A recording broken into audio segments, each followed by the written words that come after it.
नमस्कार, मैं विमल कुमार प्रभाकर, शोधार्थी, हिंदी विभाग, कर्नाटक केंद्रीय विश्वविद्यालय। आज हमारे साथ जाने माने कवि आदरणीय शैलेंद्र कुमार द्विवेदी जी हैं। आज हम उनसे उनके बचपन के विषय में, उनकी साहित्य में किस तरह से रुचि बनी और उनके लेखन के विषय में। हिंदी साहित्य को उन्होंने अपना पूरा जीवन समर्पित कर दिया और एक से बढ़कर एक उन्होंने रचनाएं लिखी। आज हमको उनसे बातचीत करने का मौका मिला है, उनसे बातचीत करेंगे। सर, आज आपका बहुत बहुत स्वागत है इस कार्यक्रम में, आप हमारे साथ जुड़े। सर, मैं आपसे जानना चाहता हूं कि बचपन के दिनों में आपके यहाँ किस तरह का माहौल था, बचपन का वो परिवेश किस तरह का था, कुछ यादें हमसे साझा करिए। हमारा जन्म 1964 30 जुलाई को हुआ और ये हमारी जन्म कुंडली की तारीख है। और वैसे कागज पत्रों में 7 फरवरी सन 1965 हमारा जीवन लिखा हुआ है। बृहस्पतिवार का दिन था जब हमारा जन्म हुआ। हमारे परिवार में दोनों पक्षों में खूब पढ़े लिखे लोग थे। हमारे पिताजी BA LLB थे उस टाइम जब उनका विवाह हुआ। हमारी माँ उस समय कक्षा 8 पास थी और उस जमाने का कक्षा 8 पास कक्षा 7 पास अध्यापक बनता था जी। जब हमारी माताजी कक्षा 8 पास हुई थी। और विवाह के समय उनकी उम्र 15 वर्ष थी और हमारे पिताजी की 24 वर्ष की उम्र थी। और हम अपने भाइयों में बड़े भाई हैं। पढ़ाई लिखाई का माहौल हमारे यहाँ दोनों ही ओर था। हमारे पिताजी बहुत अच्छे अंग्रेजी के जानकार थे और उस समय LLB अंग्रेजी से ही होती थी, तो विशेष रूप से वो अंग्रेजी के ही रुचि रखने वाले थे, लेकिन हिंदी साहित्य भी उनका बहुत मजबूत था जी। और हमारी माताजी भी खूब पढ़ी लिखी होने के मारे हमारे यहाँ खूब किताबें रहती थी, कहानियाँ हैं, कविताओं की किताबें हैं, ये सब है। तो जब हमने होश संभाला कक्षा 6-7 के बाद हमने कविताओं को समझना आरंभ किया, जबकि छोटे में कक्षा 1-2 में भी जो कविताएं थी वो हमें बहुत अच्छी लगती थी। जैसे उठो लाल अब आंखें खोलो, पानी लाई हूँ मुँह धो लो, ये कविताएं उस समय बहुत अच्छी लगती थी। खूब गाते थे हम मस्ती के साथ। सच पूछिए तो गाने का और कविताओं का जो स्वरूप है वो सही रूप में हमने रामलीला वालों से जाना। रामलीला बचपन से ही हम देखते आ रहे थे, उन्हीं लोगों का गायन दिमाग में रहा। और इसके पहले छंदों का विधान कैसे गाया जाएगा ये नहीं जानकारी थी। वो अच्छे ढंग से गाते थे। 24 मात्रा के छंद हैं, 28 मात्रा के हैं, 32 मात्रा के हैं, कवित्त है, सवैया है। और वो ज़माना ऐसा था कि रामलीला बहुत पसंद लोगों को होती थी, बड़ी भीड़ लगती थी। आज तो बिल्कुल भीड़ नहीं लगती, उस समय बहुत भीड़ लगती। और वो छोटे छोटे बच्चे जब राम लक्ष्मण बनते थे तो भाव हमारे मन में भी आता था कि जैसे वो संध्या वंदना करते हैं, जैसे पूजा पाठ करते हैं, वैसे हम भी करें, उसी तरह हम भी चलें, उसी तरह हम भी गाएं। और छोटे बच्चे होने के मारे जिस तरह वो तीर कमान धनुष बाण वगैरह चलाते थे वो रुचि भी हमारे भीतर बनी हुई थी। जैसे वो संध्या वंदना के समय करते थे वो हम चाहते थे कि हमें भी कोई जानकारी दे दे। तो हमारे नाना जो थे वो पुरोहिती का भी काम करते थे, पंडित थे और एक जूनियर हाई स्कूल में हेडमास्टर भी थे। तो उनसे फिर हमने संध्या वंदना सीखी, किस तरह से किस देवता का पूजन कैसे करना चाहिए, कौन से मंत्र का पाठ करना चाहिए, कैसे प्राणायाम करना चाहिए, ये सब हमने नाना से सीखा।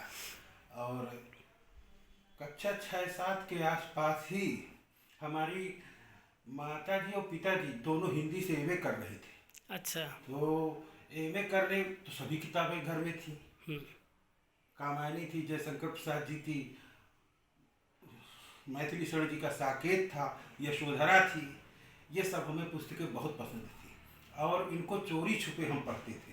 भाई हमारे पिताजी दिन भर के लिए 7 बजे घर से चले जाते थे कि इंटर कॉलेज में अध्यापक थे, दमापुर इंटर कॉलेज में, जहाँ बाद में हमारी नियुक्ति हुई, लेकिन हमारी नियुक्ति उनके उस पर नहीं हुई जी। लोगों को ऐसा भ्रम होता है कि शायद वो पिताजी की जगह में उनको सर्विस मिली, ऐसा नहीं है। उस समय नियम ही नहीं था। 1977 में हमारे पिताजी खत्म हुए, हम 12 साल के हो गए थे, कक्षा 9 में पढ़ते थे।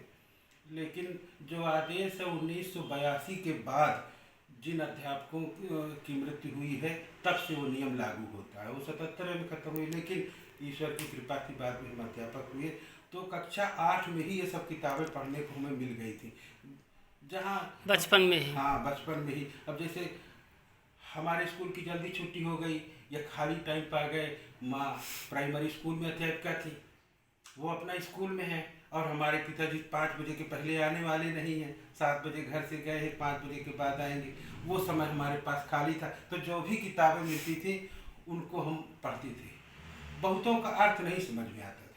जैसे कामायनी है, कामायनी का अर्थ बिल्कुल नहीं समझ में आता था, लेकिन उसके जो छंद थे इतने गेय थे, वो रामलीला वाली तर्ज के थे, तो इसलिए हम खूब मस्ती से उनको गा सकते थे। और उस लगाव के कारण ये जो है उसका गाना सीखा। और यशोधरा वगैरह तो बहुत सरल थी, साकेत भी बहुत सरल लगता था, सब समझ में आ जाता था। तो इस हिसाब से उनको उस अवस्था में पढ़ा। कहानियों वगैरह में भी बड़ी रुचि थी, तरह तरह की कल्पनाएं भी उभरती रहती थी। तो ये हमारा बचपन था, और इस तरह से हमारी यात्रा हुई। योग साधना, पूजा पाठ, साहित्य, पठन पाठन, ये मन में बहुत भरा था। और उसकी जड़ में सच पूछिए तो हमें तो लगता है रामलीला, और दूसरा हमारे घर का प्रभाव। सब पढ़े लिखे थे, तो स्वाभाविक है कि पढ़ने लिखने के लिए पुस्तकें मिले, बातचीत भी हो तो पढ़ाई लिखाई की हो। हमारी माँ खुद अध्यापिका थी, उन्होंने हमको बचपन से पढ़ाया भी। जिस विद्यालय में हम पढ़ते थे उसमें हमारी माँ भी अध्यापिका थी। कक्षा 1 में जहाँ पर हमारा नाम लिखा गया, उसी प्राइमरी पाठशाला में हमारी माँ भी थी। तो कक्षा 5 तक उनके पूरे संरक्षण में रहे, कोई दिक्कत ही नहीं थी, ठीक ठाक अच्छी पढ़ाई हुई। बचपन का बड़ा समृद्ध माहौल रहा और साहित्यिक वातावरण रहा। आपकी साहित्य में इस तरह से आपने बताया कि पुस्तकें थी, एक अच्छा माहौल था, समृद्ध। जी हाँ, जी हाँ। पहली पुस्तक कब आई आपकी, और कौन सी पुस्तक है?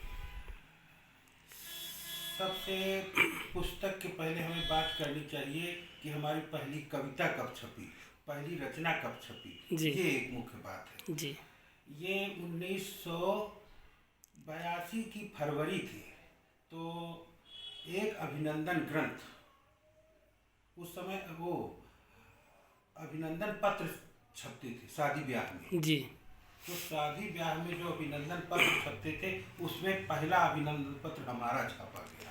1982 में अभिनंदन पत्र छपा हमारा, और तब हमने पहली बार अपनी कविता किसी दूसरे के मुंह से सुनी। हमारे जीजा अशोक कुमार पांडे, जवाहर नवोदय विद्यालय बुकलाना बुलंदशहर में थे, हिंदी के लेक्चरर थे। उन्होंने उस कविता को पढ़ा, वो जनक का अभिनय करते थे, तो बहुत अच्छे ढंग से जब गा के उन्होंने हमारी कविता पढ़ी, तब हमको भी लगा कि हमारी कविता अच्छी है। और जो है पहली बार हमने अपनी कविता का पाठ सुना, और तभी हमारी ये पहली कविता छपी। फिर इसके बाद 1984 में अखबार में हमारी पहली कविता छपी। 1984 में इंदिरा गांधी जी के निधन पर। जी। आज का युग नहीं है, आज के युग में तो इतवार भर को कविता छपती है। अब वो भी एक ठो कविता छपती है दैनिक जागरण वगैरह में, और का तो भगवान मालिक है, लेकिन उसमें एक पुनर्नवा नाम से और उस है पृष्ठ इतवार के दिन का है। तो इतवार सोमवार का है, उसमें साहित्य का कुछ मामला रहता है। तो लेकिन पहले ऐसा नहीं था। पहले हर रोज कविता छपती थी, और सभी अखबारों में छपती थी। कोई ऐसी बंदिश नहीं थी कि इस दिन कविता नहीं छपेगी। जब भी मौका मिला, जिस भी अखबार में मिला, कविता छपती थी। तो लोक भारती नाम से अखबार यशोदानगर कानपुर से निकलता था, उसमें हमारी पहली कविता इंदिरा जी के निधन पर छपी थी। जी। हाँ, वो कविता थी जब पूनम की धवल चांदनी छिटक रही थी, अंबर में छा गया अमावस का अंधियारा, जिसके बल जीने मरने का सुर साधा था, जिसके बल जीने मरने का सुर साधा था, हाय टूक टूक हो टूट गया वही तारा करके लंबी 3 या 4 छंदों की कविता थी जी। वो पहली कविता प्रकाशित हुई। फिर 1985 में हमारी दूसरी कविता देश की आज़ादी पर स्वतंत्रता दिवस 26 जनवरी जो है, 26 जनवरी गणतंत्र दिवस है, उसमें हमारी दूसरी कविता उसी अखबार में छपी। इसके बाद फिर कविताओं के छपने का क्रम आरंभ हो गया, बहुत सारे संकलनों में छपी, बहुत सारे अखबारों में छपी, वो क्रम चल डग रहा। तीसरे नंबर में एक बात आती है कि कवि सम्मेलन में कब हमने पहला पैर रखा जी। ये भी 1982 का फरवरी मार्च का आरंभ रहा होगा, फरवरी का लास्ट और मार्च का आरंभ रहा होगा। यहाँ नागा निरंकारी में एक कवि सम्मेलन होता था, वो देश स्तर का राष्ट्र स्तर का कवि सम्मेलन था और उसमें एक से एक साहित्यकार बुलाए जाते थे। उस जमाने का कोई भी ऐसा साहित्यकार नहीं था जो उसमें न बुलाया गया हो। वार्षिक सम्मेलन था हर वर्ष, तो उसमें सोहनलाल जी अध्यक्ष बनाए गए थे, गोपाल दास नीरज भी आए हुए थे और हरिओम पवार,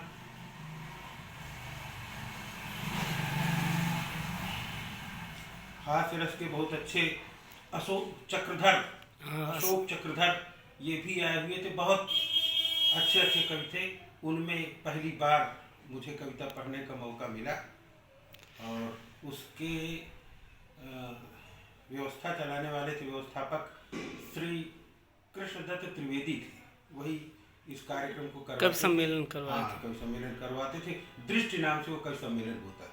वहाँ पहली बार हमको इस जिले में काव्य पाठ करने का मौका मिला। सोहनलाल जी उसके अध्यक्ष थे और सब लोगों ने सुना और बाद में हमको उसका टेप भी बाजार में सुनने को मिला, तब हमने अपनी आवाज़ भी सुनी काव्य पाठ का। हाँ, काव्य पाठ का टेप हमको सुनने को मिला। यहाँ चौक में जो तकिया चौक है, यही चौक बाजार फतेहपुर की, वहीं पर पहले रेडियो की एक दुकान थी, रेडियो टेप रिकॉर्डर की। वहाँ हम जा रहे थे, तो BA फर्स्ट ईयर पढ़ते थे उस टाइम, तो उसी रास्ते में आते जाते हमको अपनी आवाज़ सुनने को मिली। तो हमने कहा चलो ये हमारा पाठ चल रहा है, तो इस हिसाब से ऐसा हमने देखा सुना। हाँ, अब पहली पुस्तक 1989 में रानी दुर्गावती नाम से पहली पुस्तक प्रकाशित हुई और ये एक वीर रस की पुस्तक है, ऐतिहासिक खंडकाव्य के तौर पर है और इतनी सरल इस पुस्तक को विशेष रूप से हमने बनाया। हालांकि इसके पहले हम कई पुस्तकें लिख चुके थे और वो बाद में छपी भी, जैसे शर्मिष्ठा इसके पहले ही लिखी जा चुकी थी, रानी दुर्गावती के पहले। हाँ, रानी दुर्गावती के पहले ही शर्मिष्ठा लिखी जा चुकी थी। भार्गव भी इसके पहले लिखा जा चुका था, जो महाकाव्य है परशुराम जी के ऊपर। लेकिन रानी दुर्गावती लिखने का एक विशेष कारण था। हमारे दिमाग में था कि जैसे शर्मिष्ठा है, बहुत कठिन है, इसकी भाषा शैली अलग टाइप की है, तो ये समाज के लिए पहले न जाए, पहले सरल पुस्तक जाए और जिसे सब लोग पढ़ सके, वो ओजस्वी हो, रसमय हो, वीरता के भाव हों उसमें और देशोन्नति का प्रभाव उसे पड़े। ये सब बातें दिमाग में रख करके हमने इस किताब को लिखा और ये किताब में सारे छंद उस तरह के छांटे गए जो कि बहावी छंद हो, ठहराव वाले छंद न हो, तीव्र गति वाले छंद हो, ये कोशिश रही। घटनाक्रम इतना छोटा रखा गया कि जिससे कि कविता बोझिल न हो। असल में खंड काव्यों और महाकाव्यों के साथ एक बड़ी समस्या ये भी आती है, कोई एक जीवन वृत्त ले लिया गया, अब उस जीवन वृत्त में बहुत सारे हिस्से ऐसे होते हैं वो कविता में बहुत अच्छे ढंग से नहीं बांधे जा सकते, उन हिस्सों को रस में नहीं बनाया जा सकता, वहाँ कवि की कमजोरी पकड़ में आती है। हाँ, जीवन के जिन हिस्सों को कवि कविता में रसात्मक ढंग से बांध नहीं सकता, वहाँ कवि फंस जाएगा, वहाँ उसकी रचना जो है ढीली हो जाएगी। ये मामला जयशंकर प्रसाद जी ने भी है। हालांकि उन्होंने भी जो घटनावृत्त उठाया है, जो कथानक उठाया, बहुत छोटा उठाया। हमारे सामने भी ये मामला था, हमने भी छोटे कथानक को उठाना चाहा। महावीर प्रसाद द्विवेदी का लेख था, पढ़ा उसको, कक्षा 7 में लगा हुआ था, रानी दुर्गावती नाम से ही वो लेख था जी। उसको पढ़ा, बड़ा अच्छे ढंग से लिखा था और उसमें वीरत्व के भाव थे, उदात्त आदर्श छिपे हुए थे। तो हमने इसको ढालना चाहा और बाद में जो समीक्षक थे उन्होंने इसको लिखा कि इसके पहले किसी ने रानी दुर्गावती पर लिखा ही नहीं था। हमें इससे मतलब नहीं था किसने लिखा किसने नहीं लिखा, लेकिन हमें ये था कि वीर रस का प्रभाव उसमें रहे और सब कम पढ़े लिखे, ज़्यादा पढ़े लिखे, अनपढ़ भी उसको सुने और उसका आनंद ले लें। बस इस भाव से उसको प्रकाशित किया गया और जहाँ तक हम समझते हैं इसमें हम सफल भी रहे, क्योंकि हमको ऐसा लगता है जिन्होंने भी इस कविता को पढ़ा वो खुद जोश में आ गए, उनके भुजाएं फड़कने लगी और उत्साह से वो उन्मत्त हो उठे।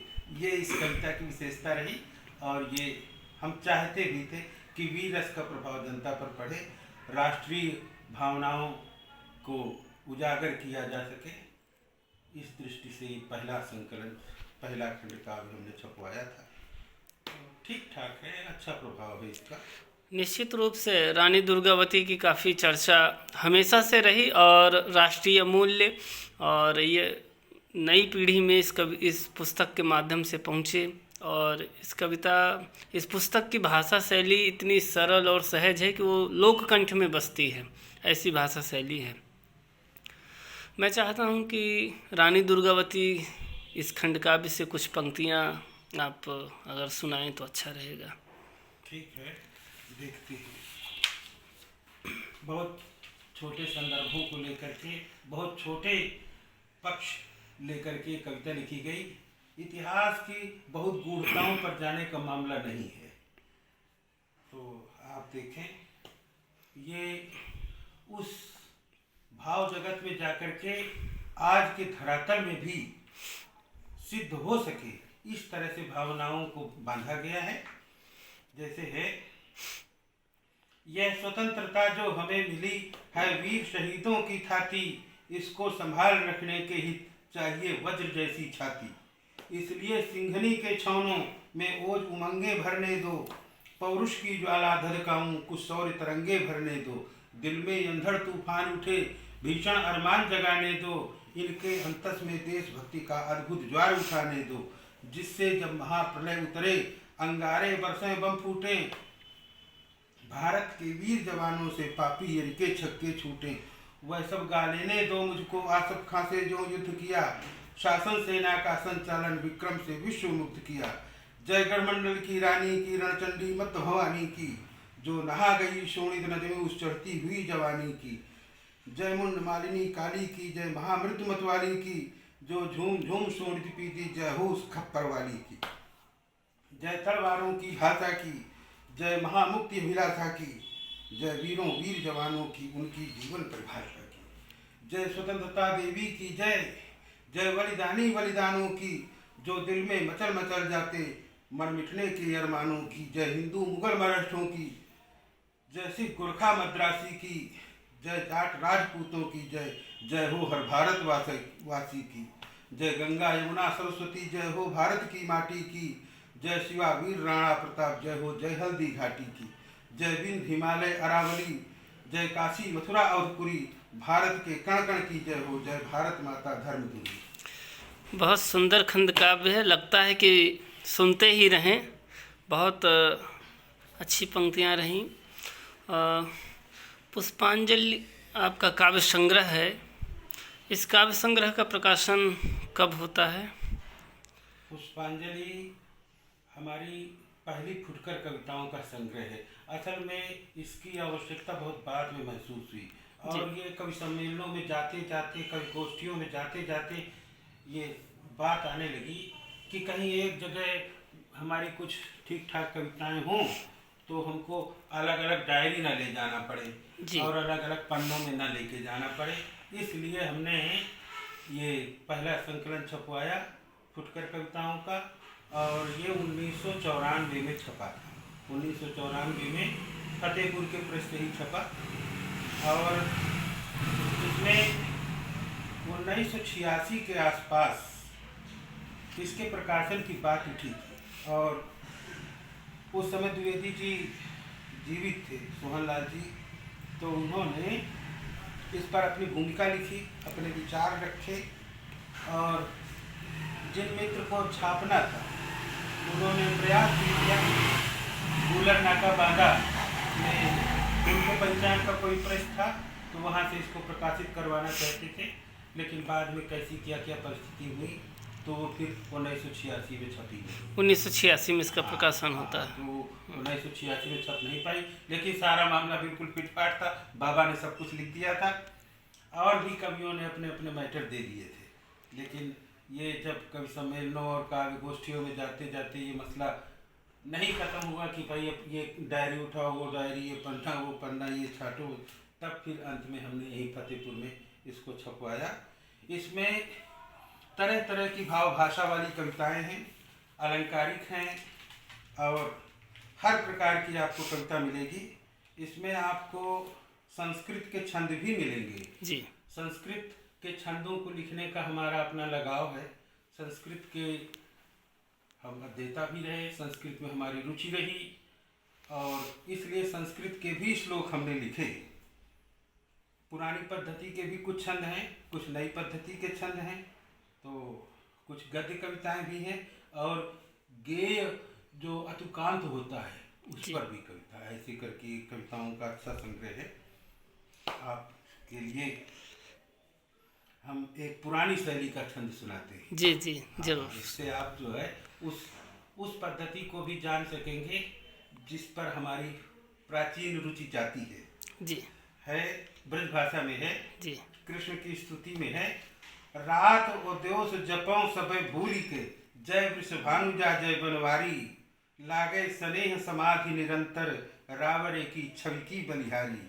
शैल कहे जो कृपा निधि हो, कभी हम अपने नाम को कविता में नहीं आने देते, लेकिन यहाँ एक बार कभी नाम दे दिया जी। तो शैल हमारे घर का नाम है, वैसे तो शैलेंद्र है जी। तो शैल कहे जो कृपा निधि हो, तो करो यो कृपा तुम कुंज बिहारी, नैनन में बसे रूप तिम्हारो, और प्राणन में बसो बांके बिहारी।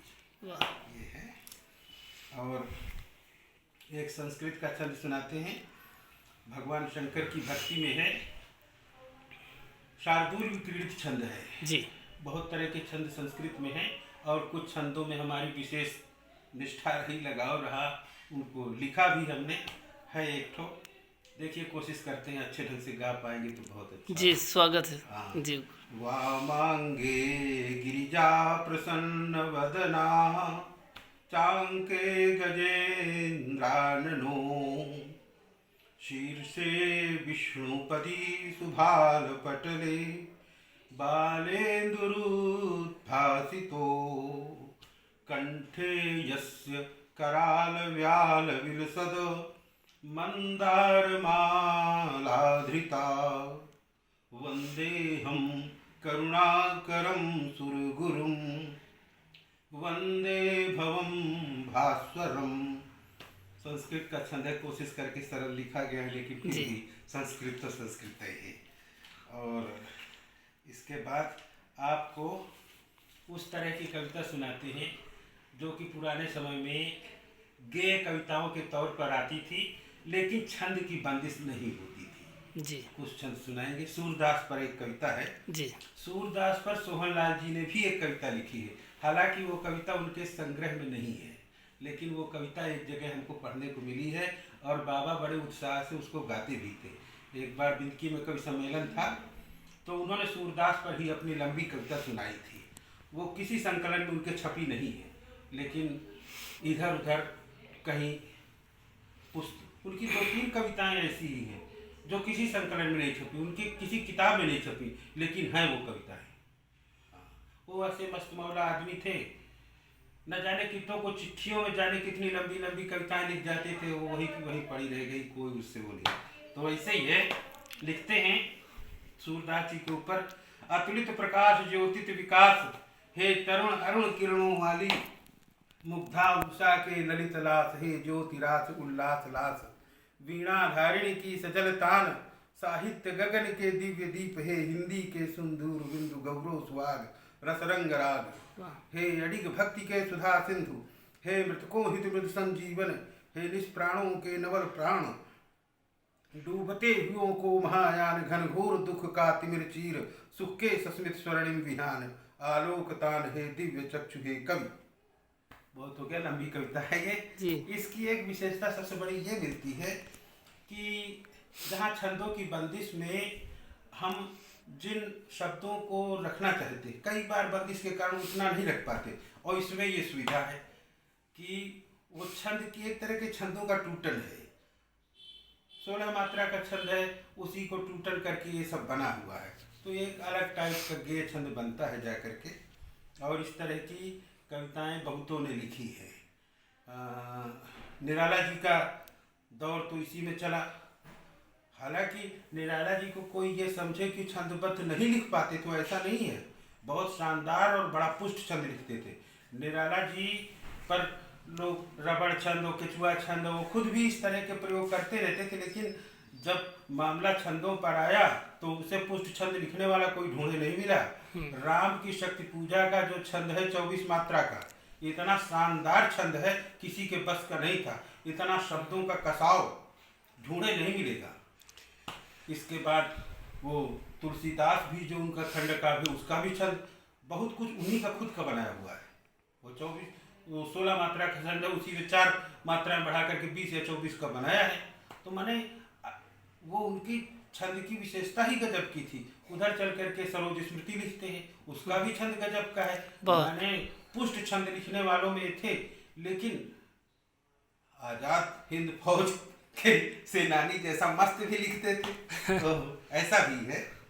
तो इसके बाद आपको गद्य में भी सुनाते हैं, गद्य कविता जी, जिसमें प्रतीकात्मक है और जिससे लोग ये को जान सके कि गद्य कविता में, असल में कविताओं के विषय में हमारा कुछ मंतव्य ऐसा है कि अगर तुम गद्य कविता ही लिखते हो तो कम से कम वो सपाट बयानी ना हो।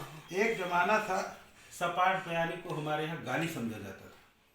हाँ, जब हमने लिखना चालू किया और जब हम थोड़ा सा आगे बढ़े 1982, 83, 84 और 90, 94 तक, जो हमसे बड़े लोग थे वो कभी पसंद नहीं करते थे कि कविता में कुछ हो ही ना अलंकार हो, ना छंद हो और ना कोई वैभव हो, कुछ हो ही ना, ऐसी कविता को सपाट बयानी कहा जाता था। हाँ, तो कहा ये क्या है, कोई कविता है क्या कि जो है जो मन हो उसको तुम गा के चल दिए, ये कविता अच्छी कविता नहीं है। तो मतलब लेकिन आज का स्तर बहुत खराब हुआ कविता का। आज जो है ऐसा गड़बड़ स्तर हुआ कि हर आदमी अपने घमंड से भरा पूरा है, और उस घमंड के मारे वो कुछ भी ठीक ना लिख पावे, लेकिन घमंड उसका इतना ज़्यादा रहेगा कि वो जो है उस घमंड के कारण अपने को विश्व कवि समझ बैठा है। हाँ, वो ठीक से चाहे हिंदी के गद्य वाक्य ही शुद्ध न बना पावे, लेकिन घमंड बहुत भयानक रहता है। तो ऐसा होना नहीं चाहिए।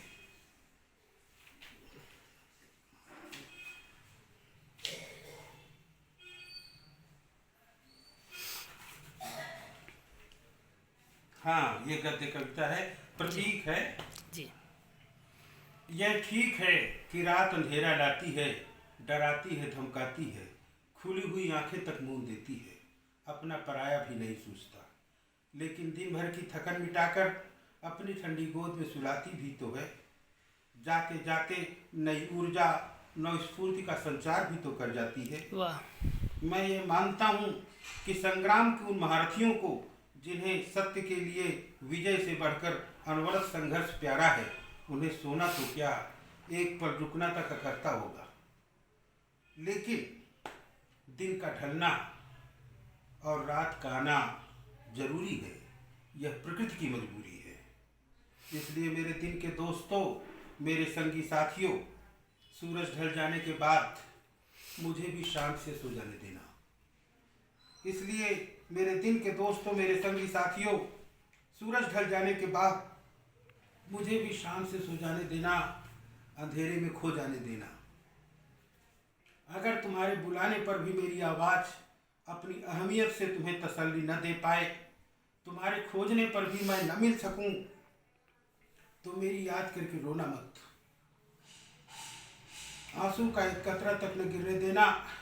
तुम सबों ने मुझे जो अपने प्यार की खूबसूरत न्यामतें बख्शी हैं, मैं उनका कर्ज उतारने तुम्हारे लिए फिर दूसरे दिन नए सूरज की सुनहरी किरणों के साथ दिन भर के लिए आऊँगा। हो सकता है तब तुम मुझे न पहचान सको, हो सकता है तब तुम मुझे न पहचान सको, लेकिन मैं तुम्हारे इर्द गिर्द ही खुशबुओं में बसी लहराती हवा के मानिंद मंडराऊंगा, मुस्कुराऊंगा, तुम्हें अपने पास पाकर हंसाऊंगा। बहुत अच्छी कविता थी, बहुत बढ़िया कविता थी। और इस कविता में एक जो अंतर्लय है और शब्दों का एक प्रवाह, बहुत बढ़िया कविता थी जी। ये होना चाहिए वो जी। पुष्पांजलि संग्रह की कविताएं, क्या आपके विद्यार्थी जीवन की कुछ लिखी हुई कविताएं हैं इसमें? ये जो कविताएं हैं 1981-82 से लेकर के 1994 तक की कविताएं हैं। माने BA फर्स्ट ईयर से जो कविताएं लिखी गई वो वहाँ से लेकर के 1994 तक की हैं। और अब जब बार बार सोहनलाल जी की बात आती है, अपने बाबा की बात याद आती है, तो तब हम कक्षा 12 में पढ़ते थे जब उनसे मिले। 1981 के आसपास की बात है। इंटरमीडिएट का रिजल्ट नहीं निकला था, तो उस समय तो कक्षा 11 की छपी हुई 11 की लिखी हुई कविता थी जो उन्होंने देखी थी। और वो कविता भाग्य पर थी कि माने किसी के भाग्य में क्या है, किसी के भाग्य में क्या है, वो जो थी वो कहीं रखी होगी, तो उसे ही उन्होंने देखा था और कहा हाँ अच्छा लिखते हो। और फिर वो जिस दिन उनसे भेंट हुई उसी दिन फिर हमें जाना पड़ा और माँ ने कहा कि फतेहपुर चले जाओ, तुम्हारा रिजल्ट निकल गया, नाम वाम लिखवाओ। बाबा ने कहा अरे आज दिशाशूल है वो जो है न जाओ, लेकिन हमने कहा हमारी माँ ने कहा है, वो किसी का कहा नहीं मानेगी और जाना ही पड़ेगा। और खैर भगवान की दया ऐसी रही कि रिजल्ट निकल चुका था और फिर जो है BA फर्स्ट ईयर में नाम लिखवाया। और फिर एक लंबा पीरियड बाबा से नहीं भेंट हुई। उसके बाद जब एग्ज़ाम देने के बाद फिर वापस बिनती में आए तब फिर भेंट हुई।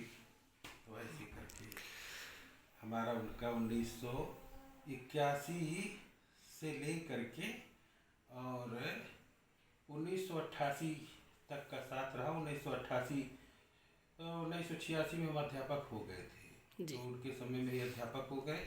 उन्हीं के समय में हमारी कविताएं भी छपने चालू हुई अखबारों में। बाबा की एक खासियत थी कि पता नहीं कहाँ से उनको सब अखबार मिल जाते थे। जब कभी हमारी कोई कविता कहीं छपती, हम होते तो हमको बुला के दे देते कि ये लो तुम्हारी कविता इस अखबार में छपी है। हम न होते तो हमारे भाई रास्ते में आते जाते दिख जाते, रास्ते में उनका घर पड़ता था घिहाई गली बाजार में, तो बाजार का रास्ते ही वही था, तो उस हिसाब से दिख जाते तो उसी को दे देते कि ये लो तुम्हारे भैया की कविता छपी है।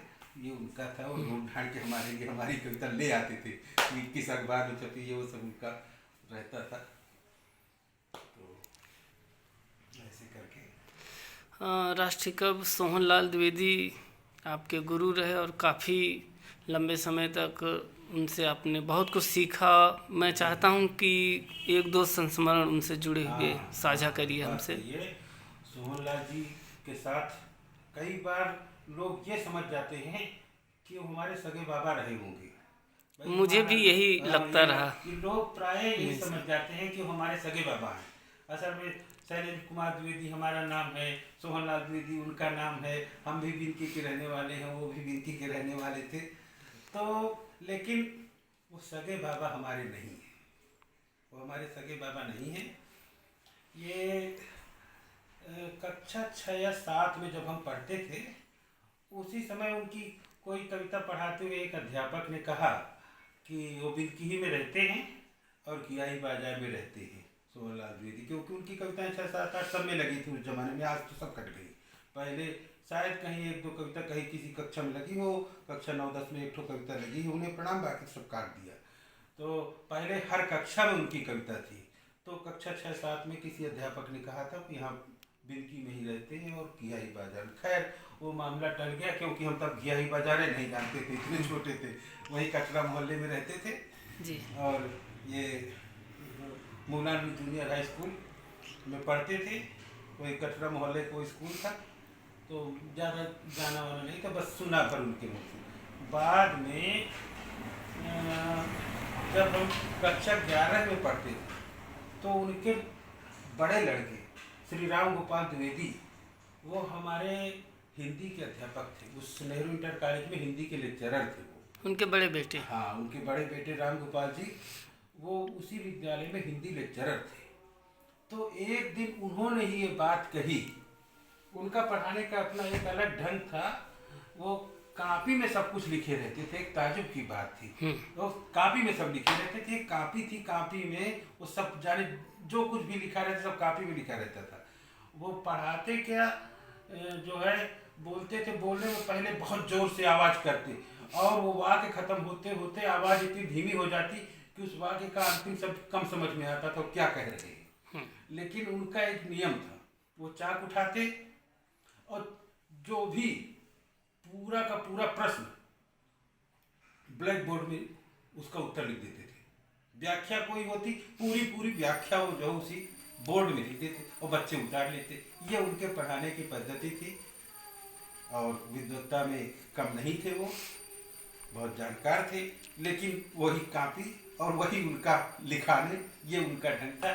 तो ऐसे उन्होंने एक बार कहा, तो 12 में तो उनकी कविताएं थी नहीं सोहनलाल जी की, लेकिन ऐसे ही उन्होंने अपने आप कहा कि सोहनलाल द्विवेदी हमारे पापा हैं, मेरे पापा हैं। तब हमने जाना कि हाँ सोहनलाल जी के पिताजी हैं। बात आई गई हो गई। फिर हम जब इंटर का रिजल्ट नहीं निकला, कुछ समय लगा, उस समय एक दिन हम कॉलेज गए, खाली समय था। हमने कहा चलो वो तो किसी साहित्यकार से भेंट, भाई बड़े हैं और उनका नाम है, अच्छा खासा ऊंचा नाम है, तो उनसे मिला जाए। तो गए, कॉलेज गए। तो हमने कहा पापा घर में है क्या? तो उन्होंने कहा हाँ घर में है। हमने कहा आपके घर कहाँ है? तो बताया कि वो जो घियाही बाजार है तो उधर से ऊपर जाना तो जीना है और 2 खंडे में वो मिलेगी, वहीं हैं वो। तो उनका अच्छा, फिर खैर पूछते पूछते गए और वहाँ पहुँचे। पहुँचने में जंजीर खटखटाई, वो खुल गया दरवाज़ा। हमने देखा खूब गोरा चिट्टा और तंदुरुस्त, फिट, सब तरह से स्वस्थ व्यक्तित्व सामने बैठा हुआ था और जंजीर खोलने आया था। दरवाज़ा खोला और हमने उनको देखा, उन्होंने हमको देखा।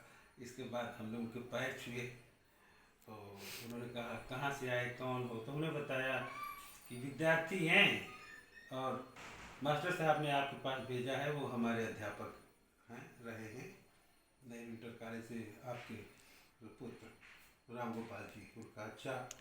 तो बैठ करके कहा बैठो सामने।